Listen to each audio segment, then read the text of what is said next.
ఎలాంటి అనారోగ్య సమస్యలకైనా సిమ్టమ్స్ కాదు, రూట్ కాజ్ ని సరిచేయటం సెల్ హెల్త్ క్లినిక్ ప్రత్యేకత. మరి లాఫ్టర్ రైడ్ కి రెడీ అయిపోండి. మొగలి గుణకర్ గారు ఎలా ఉన్నారు? Super sir. అసలు మీరుతో ఇంటర్వ్యూ అనేటప్పటికీ అసలు మాకైతే స్పెషల్గా నవ్వడానికి మేము ప్రిపేర్ అయిపోయాం. ఎందుకంటే మీరు వచ్చి అలా నవ్విస్తూ ఉన్నారంటే ఎన్నో వేల మంది నవ్వుకున్నారు, లక్షల మందిని కూడా నవ్వించారు. ఇంతకు మీ జర్నీ అనేది ఎలా మొదలైంది అనేది కూడా తెలుసుకోవాలని, మా ప్రేక్షకులకు పరిచయం చేయాలని కూడా మిమ్మల్ని తీసుకొచ్చాము.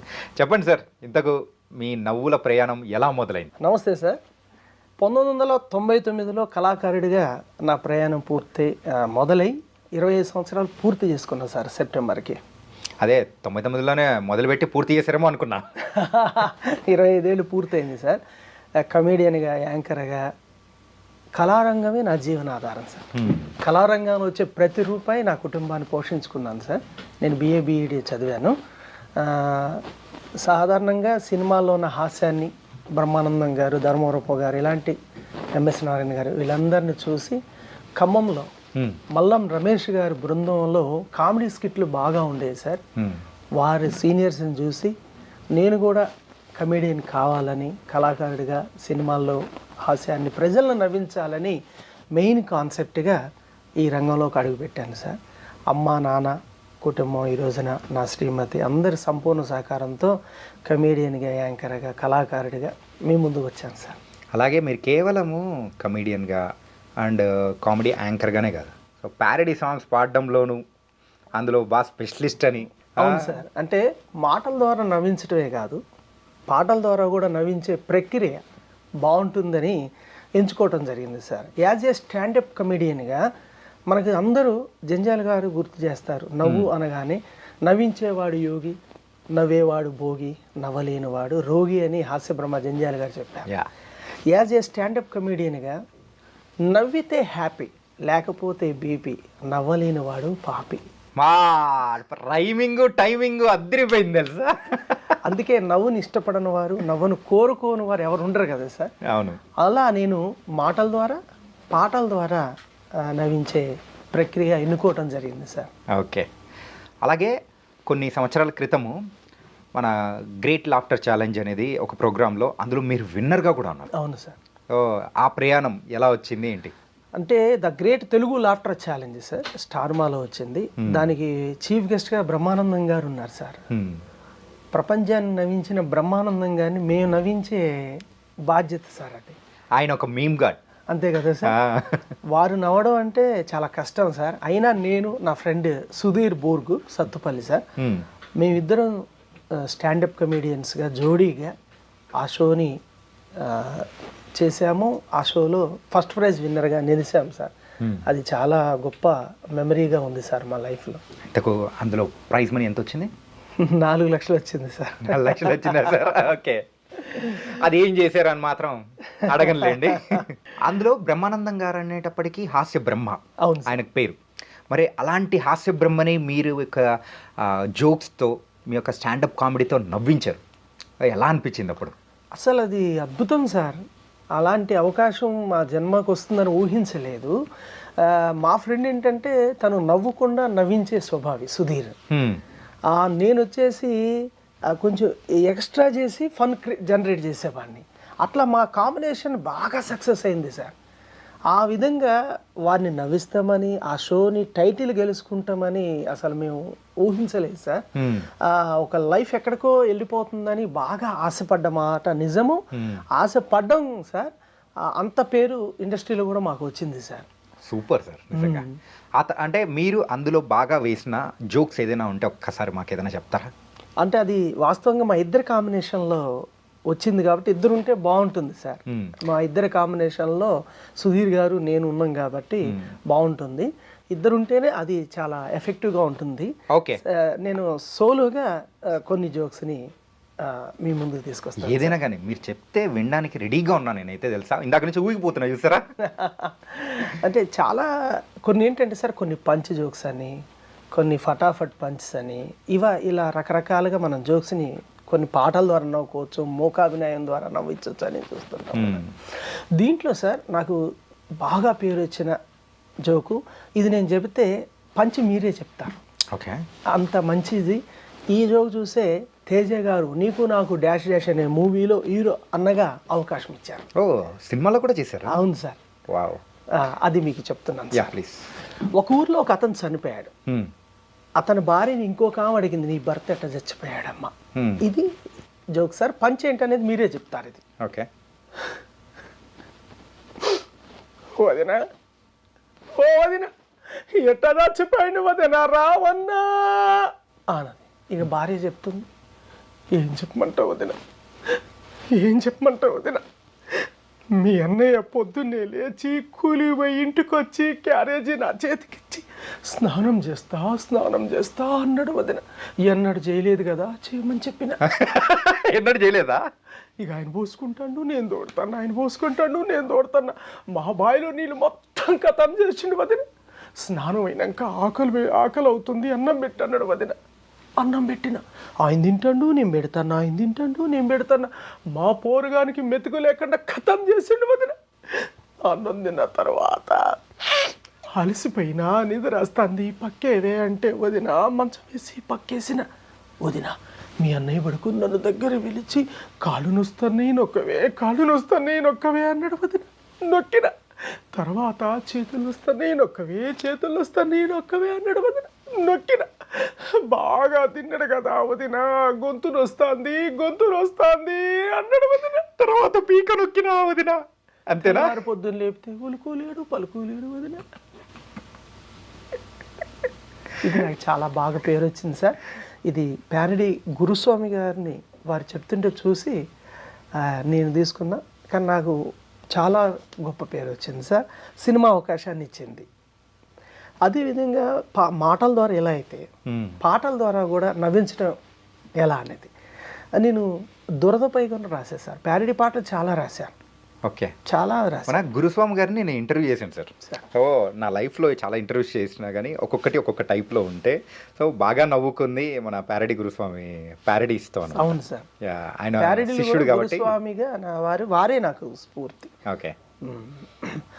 గోకి గోకి గోకి ఒళ్ళంతా గోకి, నా చేతుల గోళ్ళే అరిగే ఈ దొరదలాకి, ఏ పని నీ చేస్తున్నా ఎంతటి గొప్ప వాళ్ళైనా ఏ పదవుల్లో ఉన్నా దొరదేపుడితే గోకుతాము సిగ్గొదిలేసి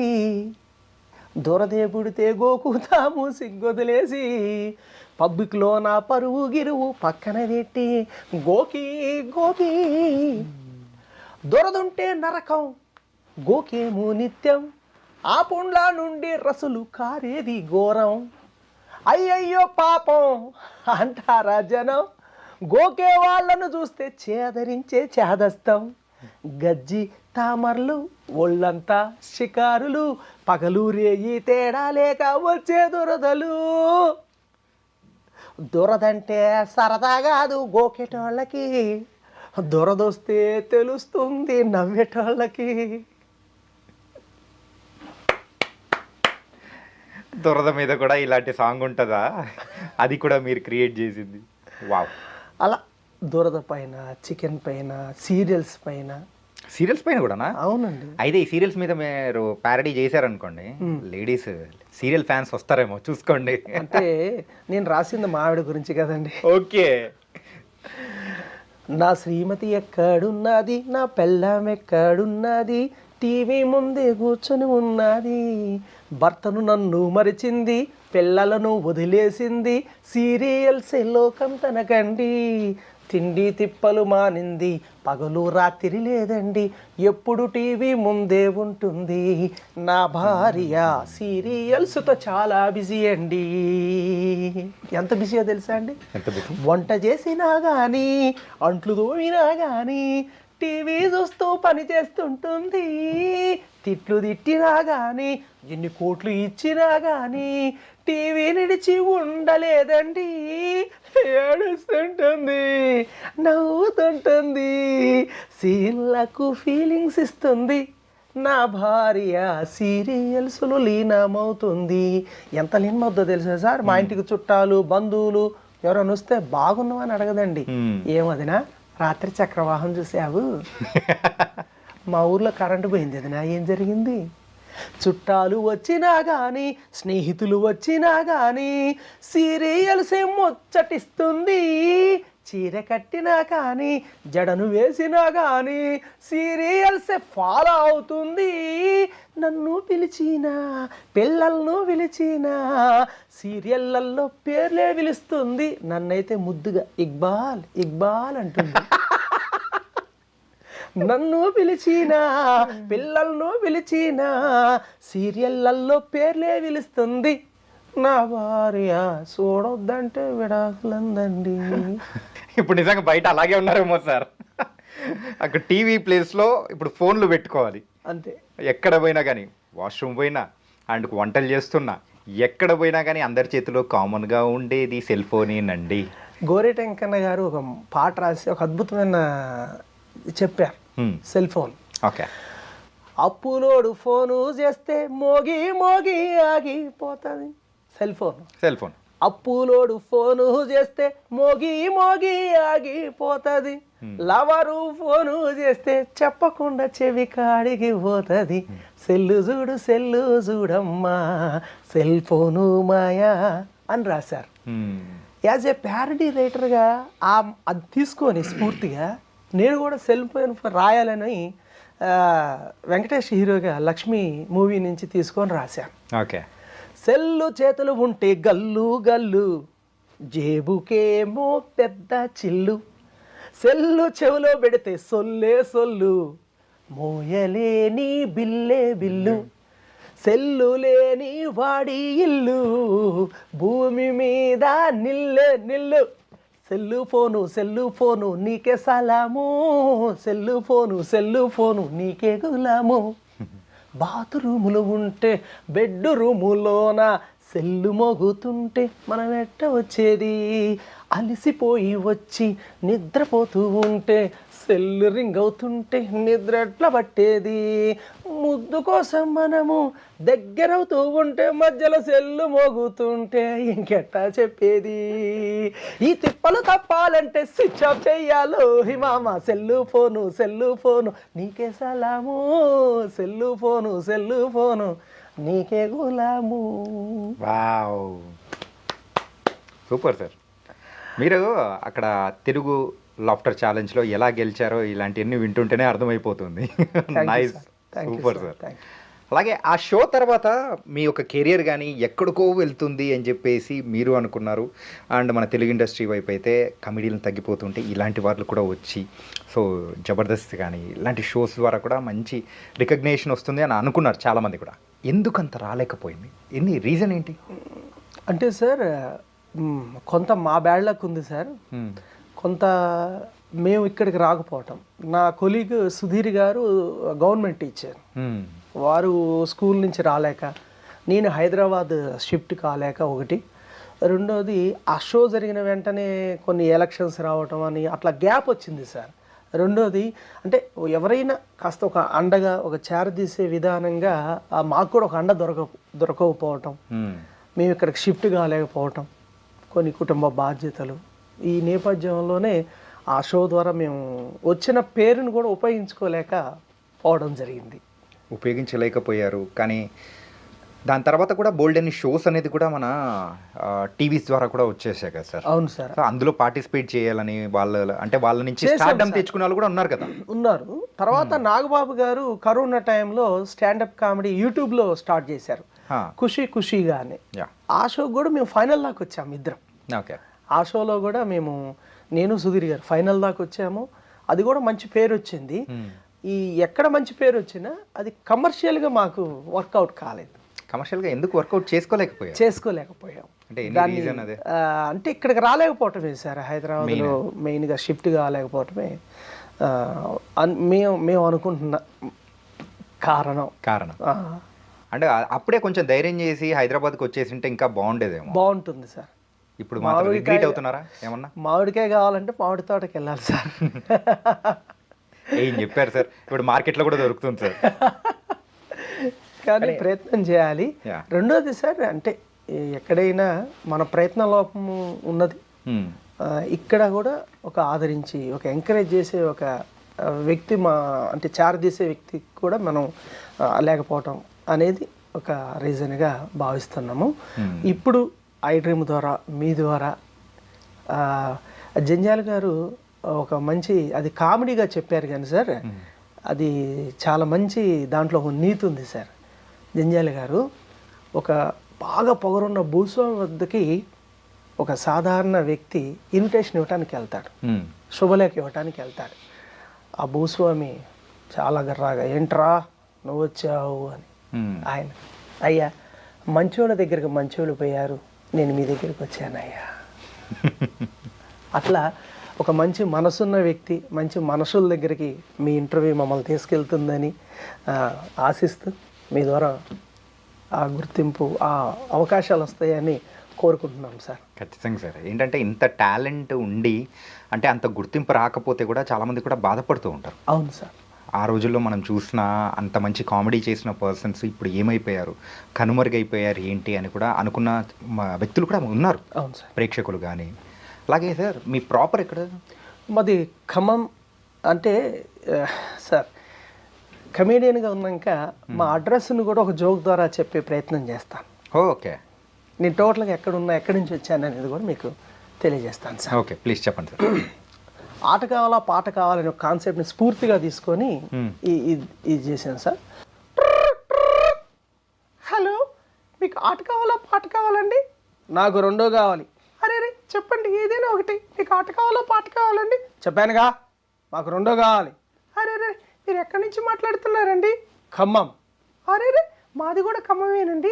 ఖమ్మంలో మీరు ఎక్కడి నుంచి మాట్లాడుతున్నారండి? వైరా మండలం. అరే అరే అరే మాది కూడా వైరా మండలమేనండి. వైరా మండలంలో మీరు ఏ ఊరు నుంచి మాట్లాడుతున్నారండి? తాటిపూడి. అరే మేము తాటిపూడిలోనే ఉంటామండి. తాటిపూడిలో మీరు ఎక్కడి నుంచి మాట్లాడుతున్నారండి? రామాలయం వెనక. అరే మేము ఉండేది కూడా అక్కడ. ఇంతకు ఎవరు మాట్లాడుతున్నారండి? నీ మొగుడినే బీరువా తాళాలు ఎక్కడ పెట్టిపోయా? ఓకే. వైరా మండలం, ఖమ్మం జిల్లా, తాటిపూడి సార్ మా ఊరు. ఓకే. అలా జోక్ ద్వారా చెప్పాలని మీ ముందుకు వచ్చాను సార్. Okay, nice. అమ్మ మొగిలి గంగమ్మ, నాన్న మొగిలి కృష్ణయ్య. 2 నెలలు అవుతుంది సార్ నాన్నగారు చనిపోయారు. నా శ్రీమతి కవిత. మాకు బాబు సార్, తన పేరే మొగిలి గుణకర్. యా సార్, మీరు ఖమ్మంలో ఒక స్ట్రీట్ పేరుని కూడా మంచి ఫేమస్ చేశారంట. ఆ స్ట్రీట్ వాళ్ళు కూడా చాలామంది మాట్లాడుకుంటూ ఉంటారు. అది ఖమ్మం గుట్ల బజార్ యా అనేది ఒక మేనరిజంగా ఈ బ్రహ్మానందం గారి షోలో, ముఖ్యంగా నాగబాబు గారి ఖుషీ ఖుషీగాలో, తర్వాత జీ తెలుగులో కూడా కామెడీ కిలాడీస్, దాంట్లో కూడా ఈ మేనరిజాన్ని మేము ఉపయోగించాము సార్ స్కిట్లో. మీరు ఏదైనా అడగండి, మాది ఖమ్మం గుట్ల బజార్ సార్. అదే ఎందుకు స్పెషల్గా ఆ పేరు అనేది తీసుకున్నారు? మాది ఖమ్మం గుట్ల బజార్ సార్. అదే సార్ నేను అడుగుతున్నా, ఏంటంటే ఎందుకు ఆ పేరు అనేది తీసుకొని? మాది ఖమ్మం గుట్ల బజార్ సార్. ఓకే, ఇంకా దాన్ని ఏది చెప్పినా కానీ అట్లా చెప్పేస్తారా మీరు? అలా అంటే ఖమ్మం గుట్ల బజార్ అనేది ఒక పెద్ద తెలికలుగా ఒక ఫన్నీగా ఉంటుందని ప్రతి దానికి మేము అలా మేనరిజాన్ని సెట్ చేస్తే అది బాగా పేరింది సార్. చాలా. నాగబాబు గారు అయితే గుట్ల బజార్ గుణకర్ అనేవారు. మీకు ఆ పేరు కూడా వచ్చేసింది, అంత ఫేమస్ చేసేసింది. అవును సార్, అవును. ఇక నాగబాబు గారి షోలో నాకు బాగా పేరు వచ్చింది తాగుబోతు స్కిట్ సార్. అందుట్లో ఒక 2 డైలాగ్స్. Yeah please. ఊరు ఉమ్మేసిన పెళ్ళం కుమ్మేసిన ఉన్నది అమ్మేసిన ఫుల్గా మందేసిన ఉన్న బార్లన్నీ మూసేసిన ఊరు వాడంత తెగ జరిగిన మందు వాసననే పసిగట్టిన కడప నిండా మందేసిన. ఐఎమ్ ఎక్స్ట్రీమ్లీ సారీ అండి తాగి మీ దగ్గరికి వచ్చినందుకు. కానీ తాగితేనే నిజాలు బయటకు వస్తాయన్న ఓ మహానుభావుడు శక్తితో మీ ముందుకు వచ్చాను. మా తాగుబోతులు ఏ అన్యాయం చేశారు సార్? మా తాగుబోతులు ఏ అపకారం చేశారు సార్? అన్ని రాజకీయ పార్టీలకి ఒక్కొక్క టీవీ ఛానల్ ఉంది, మరి మా తాగుబోతులు ఏది సార్? అసలు మా తాగుబోతుల గొప్పతనం ఒక్క మాటలో చెప్తా సార్. మా చేతుల్లో డబ్బులు లేకపోయినా పారుకుపోతాం. మా ఫ్రెండ్స్కి క్వార్టర్కి 10 రూపాయలు తక్కువైందంటాం, వాళ్ళ గుండె విలువెల్లాడిపోద్ది సార్. ఇంట్లో బియ్యానికి డబ్బులు ఇయ్యరు కానీ క్వార్టర్కి తలా పది ఇచ్చేస్తారు సార్. ఇక్కడ గమ్మత్ ఏంటో తెలుసా, వాళ్ళు ఇచ్చిన డబ్బులతోనే వాళ్ళకంటే కాస్ట్లీ మంది తాగుతాం సార్. అసలు ఇంకా మా తాగుబతులు గొప్పతనం చెప్పమంటారా సార్? కళ్ళు తాగినాడు కైలాసం పోతాడు, విస్కీ తాగినాడు విష్ణులోకం పోతాడు. మీరేమైనా తాగుతారా సార్? నాకేమవుతాండి. ఏవి తాగినోడు యమలోకం పోతాడు. ఇంకో విషయం చెప్పమంటారా సార్? మా తాగుబోతులకి ముసలితనం రాదు సార్. ఎందుకంటే తాగి మధ్యలోనే పుట్టుకోమంటాం కాబట్టి. ఇది మాత్రం నిజం చెప్పారు సార్. తాగుబోతులని మమ్మల్ని తక్కువ సుత్తు చూడొద్దు సార్. మేము పడిపోయినా గవర్నమెంట్లు నిలబెట్టేవాళ్ళం సార్. ఇది బాగా పేరు వచ్చింది సార్. అది సార్ మీ గొప్పతనం అదిరిపోయింది సార్. నాకు కూడా కిక్కెక్కిచ్చారు సార్. సార్ కానీ ఒక కామెడీ అంటే ఒక మెసేజ్ని కామిక్ వేలో చెప్పడం అనేది అంత ఈజీ కాదు. ఇందులో తీసుకునే వాళ్ళు రెండు అర్థాలుగా ఉంటారు. అది కామిక్గా తీసుకునే వాళ్ళు ఉంటారు, అరే ఇందులో ఇంత ఉందా అని చెప్పేసి తీసుకునే వాళ్ళు ఉంటారు. కానీ ఇద్దరిని ఎంటర్టైన్ చేయడం మీలాంటి వాళ్ళ వల్ల సాధ్యం. ఇందులో మొన్న కొత్తపల్లి శేషు గారు సార్, మంచి డైరెక్టరు రైటరు, వారు కల్లూరు అప్పయ్య అని ఒక మూవీ తీశారు, షార్ట్ మూవీ. దాంట్లో నాది కామెడీ విలన్ రోల్. వాస్తవికంగా నా ఒరిజినల్ లైఫ్ని ఉంటుంది, దాంట్లో ఆర్టిస్ట్ కష్టాలు కూడా ఉంటుంది సార్. దాన్ని చెప్పించాడు. అది కూడా నాకు ఆర్టిస్ట్గా ఒక మంచి పేరు వచ్చింది సార్. అది తాగుబోతు క్యారెక్టర్ ద్వారా. అరే తమ్ముడు, ఎలాంటి పంచులు ఒకప్పుడు స్టేజ్ మీద మస్తేసేవాడిరా. అప్పుడు నన్ను అందరూ ఖమ్మం బ్రహ్మానందం అని గొప్పగా పిలుచుకునేవాడ్రా. తమ్ముడు, ఈ చప్పట్లేరా నన్ను హైదరాబాద్ పోయేలా చేశాయి, ఈ చప్పట్లేరా నన్ను సినిమా అవకాశాల కోసం తిరిగేలా చేశాయి. తమ్ముడు, ఎటు చూసినా అంటే రాజా, ఎటు చూసినా చీకటి, అవకాశాలు వచ్చినట్లే వచ్చి చేసైపోయాయిరా. అప్పుడు తమ్ముడు, అప్పుడు కనీసం దిక్కులేక ఏదో ఒక పని చేసి బతుకుదాం అనుకున్నా. కానీ తమ్ముడు, ఎక్కడ పని చేసినా ఈ సమాజం నాకేమిచ్చిందో తెలుసా? చేతగాను వాడు, అంటరాని వాడని నన్ను హేళనగా చూశాయి. అందుకే నమ్మించి మోసం చేయటం నేర్చుకున్నా. నమ్మి మోసపోయానంతా నమ్మించి గొంతులు కోస్తా. మన కోడి వెంకటరత్నాన్ని కూడా అట్టానే నమ్మించా, అట్టానే మోసం చేశా. సార్, ఇంత టాలెంట్ ఉంది, ఇంతకు కేవలం మీరు చేసింది ఒక్క మూవీనేనా? ఇంకేమన్నా మూవీస్ చేశారా? తేజ గారు మూవీ చేసినాక చిన్నవి చేశాను సార్. చెప్పుకోదగ్గది ప్రముఖ డైరెక్టర్ తేజ గారిది. తర్వాత షార్ట్ ఫిల్మ్స్ చాలా చేశాను సార్. అంటే నేను చేశాను. ఇప్పుడు సీరియస్గానే సినిమాలే సార్. సినిమానే లక్ష్యం, సినిమానే ప్రాణం. ఆ పీక్ డైలాగ్ అంటే ఇందాక పీక్ అది కామెడీకి చెప్పారు కదా. అవును సార్. అది చూసే తేజ గారు మీకు అవకాశం ఇచ్చారు. నాకు తేజ గారు ఇచ్చారు సార్ అవకాశం. 2013లో అది చూసే ఇచ్చారు సార్. కామెడీ అనేటప్పటికీ మన తెలుగు ఇండస్ట్రీలో గుర్తొచ్చే వాళ్ళు సో ఎంఎస్ నారాయణ గారు కానీ, బ్రహ్మానందం గారు, ధర్మవరపు సుబ్రహ్మణ్యం గారు, వీళ్ళందరూ. బ్రహ్మానందం గారు పక్కన పెడితే సో మిగతా కామెడియన్స్ వాళ్ళందరూ కూడా సో కాలం చేశారు. ఆ తర్వాత వచ్చిన వాళ్ళు వాళ్ళ ప్లేస్ని కూడా ఎవరు రీప్లేస్ చేయలేకపోయారు. ఎందుకు రీజన్ ఏంటంటారు? యాజ్ ఎ స్టాండప్ కమెడియన్గా కానీ ఒక కమెడియన్గా మీకు ఏమనిపిస్తుంది? అంటే సార్, ఒక్కొక్క కమెడియన్ యొక్క వారి యొక్క స్టైల్ వేరుగా ఉంటుంది. ఒక ప్రేక్షకుడు వారికి అలవాటు పడ్డ తర్వాత ఇంకొక కమెడియన్ వచ్చి అలా చేస్తే కూడా ఇష్టపడరు.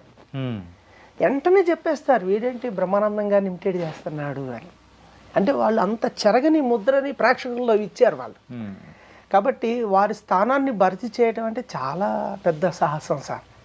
మన తెలుగు ఇండస్ట్రీకి కూడా ఈ జబర్దస్త్ షో ద్వారా కూడా చాలా మంది కమెడియన్స్ని కూడా ఇస్తూ ఉన్నారు. అవును సార్. అలాంటి షోలో మీరు ఎందుకు ట్రై చేయలేదు? నేను కూడా చేశాను సార్. వెంకీ మంకీ గారి దాంట్లో ఒక 5 ఎపిసోడ్ చేశాను. మరి ఎందుకు కంటిన్యూ చేయలేకపోయారు? తర్వాత కంటిన్యూ గ్యాప్ వచ్చింది. ఈలోగా నాకు బ్రహ్మానందం గారి కామెడీ షోలో అవకాశం వచ్చింది. ఇంకా ఆ తర్వాత అటు వెళ్ళే అవకాశం రాలేదు సార్. నేను చేశాను జబర్దస్త్లో కూడా, వెంకీ మంకీ గారి టీంలో చేశాను. ఓకే. అప్పుడు చేస్తున్నప్పుడు ఎలా అనిపించింది అక్కడ ఎన్విరాన్మెంట్ కానీ మొత్తం? అదేంటంటే సార్, జబర్దస్త్ అనే ఒక వేదిక మల్లెమాల ఇచ్చినటువంటి మాలాంటి కళాకారులకు ఇచ్చిన ఒక అద్భుతమైన వరం సార్. అది చాలా అద్భుతమైన వరం. కాకపోతే ఏంటంటే సార్, దేవుడు వరం ఇచ్చిన పూజారి కరుణించడం అనే సామెతే నడిచింది. ఓకే. మల్లెమాల లాంటి ఒక గొప్ప సంస్థ, అంత మంచి ఎంతమంది సార్ కళాకారుల వేదిక. మీరు ఇప్పుడే చెప్పారు ఏంటంటే దేవుడు వరం ఇచ్చినా కానీ పూజారి కాలడ్డు పెట్టారు అని చెప్పేసి ఆ టైప్లో. ఇంతకు అక్కడ మీ అవకాశాలకు బ్రేకులు పడేలా చేసింది ఎవరు అనుకోవచ్చు? అట్లనే ఏం లేదు సార్, ఒకళ్ళ మీద మనం నిందలేసే అంత ఏం లేదు సార్. అక్కడున్న వాతావరణాన్ని, అక్కడున్న పరిస్థితుల్ని మనం అలవాటు పడలేకపోయాం అంతే. అలవాటు పడలేకపోయాం తప్ప మనం ఒకళ్ళని నిందించే అవకాశం అవసరం ఏం లేదు సార్. ఆ తర్వాత వెంకీ గారిని ఏమన్నా మీట్ అయ్యారా ఎప్పుడైనా? తర్వాత కలుస్తూనే ఉంటాం సార్, చాలా ప్రేమగా. అందరూ జబర్దస్త్ నుంచి bullet Bhaskar, tsunami Sudhakar, hyper Aadi, వీరంతా చాలా ప్రేమగా మాట్లాడతారు, చాలా ప్రేమగా తీసుకుంటారు, దగ్గర తీసుకుంటారు. అట్లాంటి ఏం లేదు. అంటే మళ్ళీ రమ్మని కానీ ఒకసారి చేసి వెళ్ళిపోవని అట్లా అంటే సార్, వాళ్ళకున్న వెసులుబాటు తెలియదు మనకి. కనపడితే మాత్రం చాలా ప్రేమగా, చాలా అంటే చాలా ప్రేమగా దగ్గర తీసుకుంటారు, పలకరిస్తారు. కానీ పలకరింపులు మనకు అన్నాన్ని పెట్టలేవు కదా. అంటే మనం కూడా అడగలేదు కదా సార్, మనం కూడా వాళ్ళని అడగలేదు కదా. అడగచ్చు కదా సార్. అడగాలి, తప్పనిసరి సార్. అడిగితేనే అమ్మాయిని అన్నం పెడుతుంది. మనం కూడా అడగాలి తప్పనిసరిగా. ఇప్పుడే ఇక సినిమాల మీదనే పూర్తి స్థాయిలో అవకాశాల కోసం ఎదురు చూస్తున్నాం సార్. ప్రతి గడపని, ప్రతి వ్యక్తిని, ప్రతి ఒక్కరిని కూడా తప్పనిసరిగా అవకాశాలు ఇవ్వాలని మేము కోరుకుంటూ ఇక ప్రయత్నం చేస్తున్నాం సార్. అలాగే సార్, మీరు ఇప్పటి వరకు సో ఫైనాన్షియల్గా ఎంత స్ట్రాంగ్గా ఉన్నారు? మీరు BA BEd చేశారు. సో టీచర్గా వర్క్ చేస్తూ మరి ఇది ప్యారల్గా చేస్తున్నారా? లేదు సార్, అసలు టీచింగ్ అనేది లేదు. పూర్తి నా జీవితమే కళారంగమే. కళారంగం నుంచి వచ్చిన ప్రతి రూపాయి నా కుటుంబం, నాకు వేరే ఆదాయం లేదు. ఇంకా మరి పూట గడవడం అనేది ఎలా? అట్లా అంటే నేను అంత గొప్ప బాధలు ఏం లేవు, కానీ కళారంగంలో వచ్చేటట్టు ఆదాయంతో మా కుటుంబాన్ని, అమ్మ నాన్న తమ్ముడు పిల్లలు అందరం కూడా అక్కడి నుంచే ఎదిగాము, అక్కడి నుంచే చదువుకున్నాము. అమ్మా నాన్న సపోర్ట్తో పాటుగా మేము అన్నదమ్ములు, మా చెల్లి అందరం ఎదిగాము. ఆ తర్వాత కళారంగం నుంచి వచ్చే ప్రతి రూపాయితోటే కుటుంబం, నేను నా కుటుంబాన్ని పోషించుకుంటున్నా. నేను BA BEd చదివాను, నాన్న అమ్మ ఉద్యోగం కోసమే చదివించారు. ఇంకో విషయం ఏంటంటే, నేను ఏకలవ్య వారసుని, ట్రైబుని. నేను ఖచ్చితంగా రిజర్వేషన్లో జాబ్ వస్తుందని చదివించారు వాళ్ళు, వాళ్ళ ఉద్దేశం అంతే. కానీ నాకు సినిమా మక్కువ, కళారంగం మక్కువ కాబట్టి నేను దీంట్లోకి వచ్చాను. ఓకే, అట్లా. అలాగే మీ పేరు అసలైన పేరు మొగలి వెంకటేశ్వర్లు. అవును సార్. కానీ గుణకరగా మారడానికి రీజన్ ఏంటి? అంటే సార్, స్క్రీన్ నేము మొగిలి అంటే పేరు వస్తుంది, పైసలు రావు, పవర్ఫుల్ పేరు ఉండాలని సినీ ఆర్టిస్ట్ నా మిత్రుడు షానీ సాల్మన్ సూచించినప్పుడు, బాబు పేరు బాగుందన్న, గుణకర్ చాలా పవర్గా ఉంది, స్క్రీన్ నేమ్గా మీరు దాన్ని పెట్టుకోండి అంటే, అప్పటి నుంచి మా బాబు పేరును నేను స్క్రీన్ నేమ్గా మలుచుకోవటం జరిగింది సార్. షైనీ అంటే మన సై మూవీలో చేసిన మంచి ఆర్టిస్ట్ సార్, నాకు మంచి మిత్రుడు, ఆత్మీయుడు. ఆయన సలహా తీసుకొని ఇలా చేయటం జరిగింది సార్. ఈ దీంట్లోనే నాకు ఇలా ప్రస్థానంలో, అంటే ఒక పక్క మాటల ద్వారా, పాటల ద్వారా నడుపుతున్న క్రమంలోనే నాకు బాగా పేరు వచ్చినటువంటి ఐటమ్ పేరు ఏంటంటే chicken song sir. Chicken song, chicken గురించి నేను రాసిన పాట అది. అనిత ఓ అనిత ప్యారడీ దానికి ఇది. ఓ అనిత ఓ అనిత సాంగ్ ప్యారడీ. ఓకే. కోడి మాంసమా మా మాంసహారమా, నాను వెజ్లో నెంబర్ 1 నువ్వమ్మా, నిన్నే నానాలుక తినాలని అంటుంది, ప్రతిరోజు ప్రతి పూట నిన్నే వండమంటున్నదే. చికెను చికెను చికెను ఓ చికెను, తినకుండలేము సెకను. నాటుకోడి మాంసం ప్రజలకు ఎంతో ఇష్టం, పులుసు పెట్టుకుంటే నంజుకు గారెలు తింటుంటే అదిరేటి ఆరుచులు పోయేనే మామతులు ఆదివారం వచ్చిందో నీతోనే విందులు కులమేదైనా మతమేదైనా అందరూ నిన్ను బాగా ఇష్టపడతారు. రెస్టారెంట్లలోన 5 స్టార్ హోటల్లోన రోడ్డు పక్క బండ్ల మీద నువ్వు లేకపోతే బేరం ఉండదే. చికెను చికెను చికెను చికెను తినకొండలేము సెకను. చికెను బిర్యానీ చికెను 65 పేరులు ఏదైనా ఫేమస్సే నువ్వు. చుట్టాలకు స్నేహితులకు ఆతిథ్యం నీతోనే ఫంక్షన్లు పండుగలు నువ్వు లేనిదే జరగవే. సంక్రాంతి అయినా రంజాన్ అయినా క్రిస్మస్ అయినా ఏ జాతరు అయినా ప్రతి పూరి గుడిసెలో నువ్వే, పెద్ద బంగళాలో నువ్వే, డబ్బులున్నా లేకున్నా అప్పు చేసైనా నిన్ను తింటారే. Chicken chicken. అనిత సాంగ్ ని చికెన్ తో మీరు మిక్స్ చేసి ఒక ప్యారడీ చేశారు. వావ్, నిజమే కదా సార్. చికెన్ మన ముందు ఉంటే ఎవరైనా ఆగుతామా? ఆగలేం కదా. అంటే ఈ పాటల పరంపరలో సార్ వినోదం విజ్ఞానం రెండు ఇవ్వాలని చెప్పి ప్రయత్నం చేస్తూ ఇప్పుడు ఈరోజు ట్రెండ్స్ మారిపోయింది. పాశ్చాత్య సంస్కృతి మన మీద వచ్చేసింది, ఎప్పుడో వచ్చేసింది. అమ్మాయిలు ఎలా ఉంటున్నారు, అబ్బాయిలు ఎలా ఉంటున్నారు అనేది రాశాను సార్ నేను.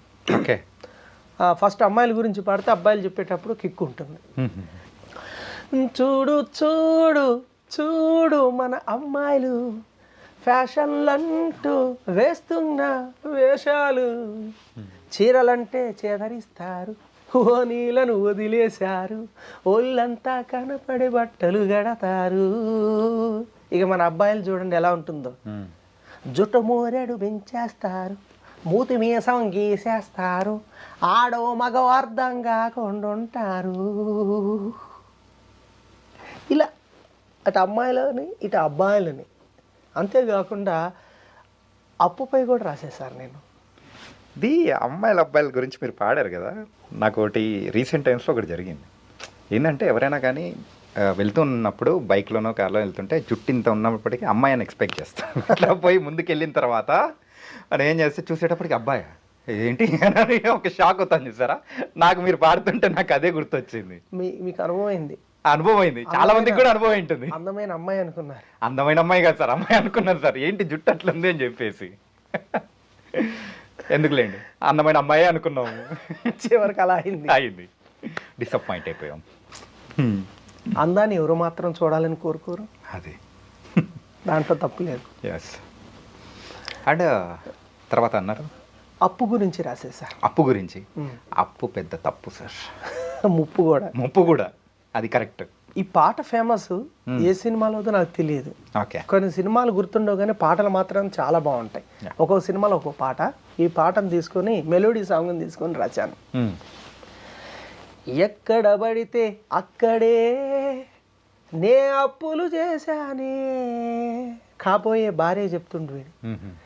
ఎక్కడ పడితే అక్కడే నే అప్పులు చేశానే, అప్పులు తెచ్చిన దగ్గర మహా గొప్పలు తెప్పానే, అందిన చోటు అందినట్టు అప్పులు ఎన్నో చేశానే, అప్పులు చేసిన నేనేమో హాయిగా గడుపుతున్నానే, అప్పులు ఇచ్చిన వాళ్లకు నిదరేదే, నా అప్పులన్నీ తీర్చేటి దేవతవే, నా బొక్కలిరగకుండా కాపాడవే. 10వ తరగతిలోనే 10,000 అప్పు చేశానే, ఇంటర్ చదివేటప్పుడు 20,000 తీసుకున్నానే, డిగ్రీలోన 40,000, పీజీకైతే 2 లక్షలు. ఆ అప్పులతోటే చదివానే, ఉద్యోగం కోసం వెదికానే, జాబే రాక పెళ్లి కొప్పుకున్నానే, నా అప్పులన్నీ తీర్చేటి దేవతవే, నా బొక్కలెరగకుండా కాపాడే. మా ఊరిలోని పెద్దలంతా మెచ్చుకొని మరి అప్పు పెట్టారే, నే బాగా చదువుతున్నానని అడిగి మరి అప్పులిచ్చారే, ఆనంద్యాల నాగేశ్వరరావు 10 రూపాయల వడ్డీ అన్నాడే, ఆ వడ్డీ ఎంత ఎక్కువైనా ఆ అప్పే నాకు ముఖ్యమమ్మా, అసలు కంటే వడ్డీ భారమాయే, ఆ అప్పులన్నీ తీర్చేటి దేవతవే, నా బొక్కలెరగకుండా కాపాడవే. కానీ సార్ ఇలాంటి ప్యారడీ సాంగ్స్ దానికి తగ్గట్టు రాయడము, పదాలు కూర్పు కానీ ఎలా జరుగుతుంది సార్? అంతే, అంటే ఇంట్రెస్ట్ సార్ అది. ఆ, అంటే మనం గమనించటం, మనం ముందు వాళ్ళు ఎలా రాశారు, సినిమా పాటలు ఎలా రాస్తున్నారు, వాళ్ళందరినీ పరిశీలించటం వల్ల మనం ఆటోమేటిక్గా ఆ ఇంట్రెస్ట్ అనేది రాపిస్తుంటుంది. wow. ఆ విధంగా మనం అంటే సార్ నవ్వించటం లక్ష్యం. Right. ప్రేక్షకులను నవ్వించాలనేది మెయిన్ కాన్సెప్ట్. కమెడియన్గా వాళ్ళని నవ్వించాలి అంటే మాటల ద్వారానే కాకుండా పాటల ద్వారా నవ్వించవచ్చు. అలా ఒక యాంకర్గా ఫన్నీ యాంకర్గా కూడా నేను అప్పుడు ఉన్నటువంటి సమయస్ఫూర్తి ద్వారా మనం నవ్వించే ప్రయత్నం చేస్తుంటా సార్. Wonderful sir. ఇంతకు మీ ఫైనాన్షియల్ స్టేటస్ ప్రెసెంట్ ఎలా ఉంది? అంటే సార్ ఎప్పుడు నిత్య పోరాటమే సార్.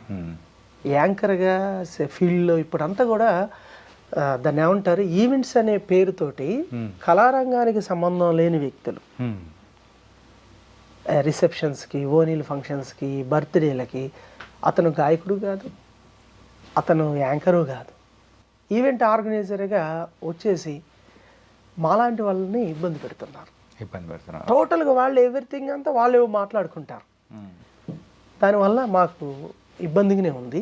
ప్రతి ఒక్కళ్ళు ఎంత పేరున్న ఆర్టిస్ట్ అయినా పేరు లేని ఆర్టిస్ట్ అయినా ఈవెంట్స్ విషయంలో ఇది చాలా ప్రాబ్లమాటిక్గా ఉంది సార్. మీరు ఇది చెప్తుంటే నాకు ఒకటి గుర్తొస్తుంది.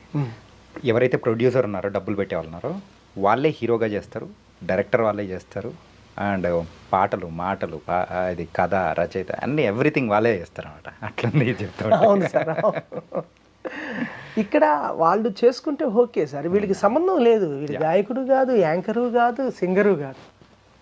వాళ్ళు అన్నీ టోటల్గా దాంతోపాటుగా అంటే ఇవి మంగళ స్నానాలని వాటితో పాటుగా సింగర్స్ ఉన్నారు మా దగ్గర, యాంకర్స్ ఉన్నారు మా దగ్గర అని. ఇప్పుడు తను కస్టమర్ ఏమనుకుంటాడు సార్, అన్నీ ఒక దగ్గర వస్తే ఆయనకు తలనొప్పి కాదు కదా, అది ప్రాబ్లం అవుతుంది సార్. ప్రతి ఈవెంట్ ఆర్గనైజర్ ఎదుర్కొంటున్న ప్రధాన సమస్య ఇప్పుడు. అలాంటి సమస్యలే మేము ఎదుర్కొంటున్నాం. కానీ జీవనోపాధికి ఈవెంట్స్ సార్, మెయిన్ గోల్ మాత్రం సినిమాలే సార్. సినిమాలే. మరి అలాంటప్పుడు ఇంత మంచి కళాకారుడు అక్కడే ఉండిపోతే ఎలా? కొంచెం డేర్ చేసి హైదరాబాద్ రండి, ఇక్కడ అవకాశాలు బోల్డ్ అని ఉన్నాయి.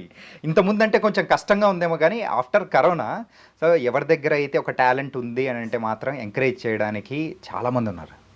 మీరు ఇది తెలుసు, బట్ మా వంతుగా మేము చెప్పాలి కాబట్టి చెప్తున్నాము. అలా మీరు ప్రయత్నించారంటే ఇంకా బోల్డ్ అనే అవకాశాలు కూడా వస్తాయి. సరే, సినిమా ఇంటర్వ్యూ ద్వారా కూడా మనం ఇంకా మళ్ళీ మీట్ అవ్వచ్చేమో. థ్యాంక్ యూ సార్, తప్పనిసరి సార్. ఖచ్చితంగా సార్. ఇట్ వాస్ నైస్, చాలా బాగుంది. నవ్వి నా బుగ్గలు కూడా కొంచెం నొప్పి తీస్తున్నాయి, అలా నవ్విచ్చారు. ఫైనల్ టచ్గా మా ప్రేక్షకుల కోసం ఏదైనా ఒక మీ స్టైల్లో వదలండి. అంతేనంటారా? యా, ప్రయోగాలు కూడా చేసేసారు నేను. ప్యారడీ పాటల్లో ప్రాసలు పడితే పంచులు పడ్డట్టే, అట్లనే ప్యారడీ పాటల్లో తిట్లు కూడా ఉపయోగించాను నేను. తిట్లు కూడా రాశా. ఓకే. వర్షం సినిమాలో నువ్వు వస్తానంటే నేను వద్దంటానా తీసుకొని ఒక తాగుపోతు భర్త గురించి భార్య పాడుకునే విధంగా నేను అది రాసా, ప్రయోగం చేశా. అది చాలా బాగా నవ్వుకుంటారు, చాలా బాగా ఎంజాయ్ చేస్తారు. ఓకే. ఓరి సోదరో మందు నువ్వు మానుకుంటే మేలు సోదరో, ఓరి సోదరో మందు నువ్వు మానుకుంటే మేలు సోదరు, ఇల్లు వల్లు గుల్ల చేసే ఆరోగ్యాన్ని దెబ్బతీసే మాయదారి తాగుడు కీడు సోదరు, ఓరి సోదరు.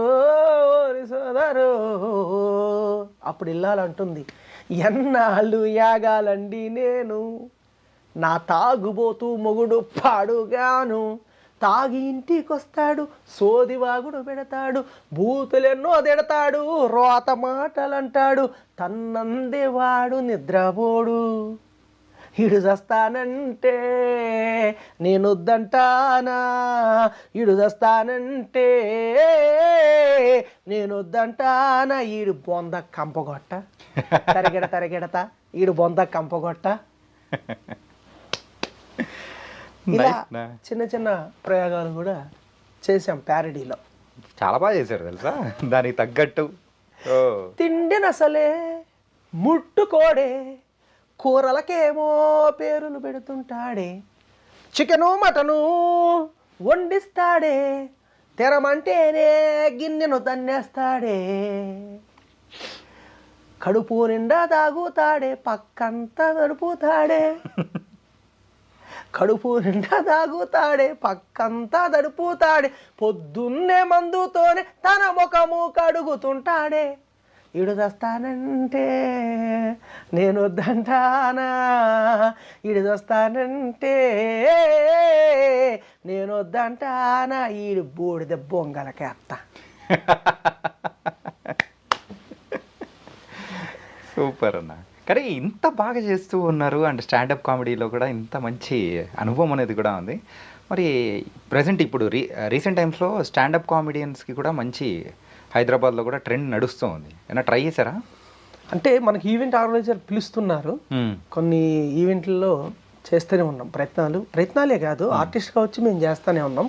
కాకపోతే ఇంకా ముమ్మరం చేయాల్సిన అవసరం అయితే ఉన్నది.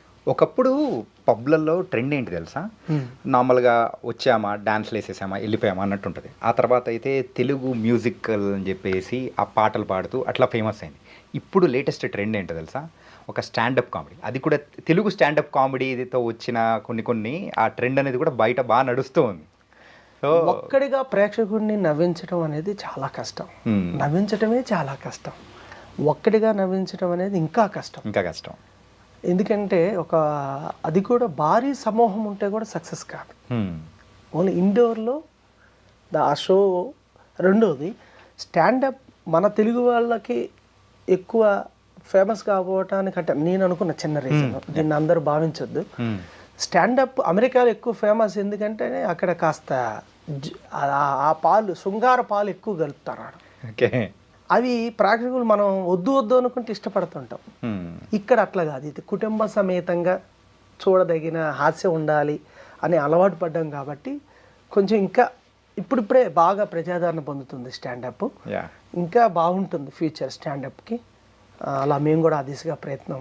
అంటే ఆ దేశంలోనే కాదు, ఇప్పుడు కొన్ని వింటూ ఉంటాం కదా, అంటే మన లాంగ్వేజ్లో మాట్లాడుకోవాలంటే నాన్ వెజ్ జోక్స్ అంటారు. ఆ నాన్ వెజ్ జోక్స్తో కొన్ని కూడుకున్న వాళ్ళు కూడా కొంచెం ఫేమస్ అయిన వాళ్ళు కూడా ఉన్నారు. కాకపోతే మీరైతే ఒక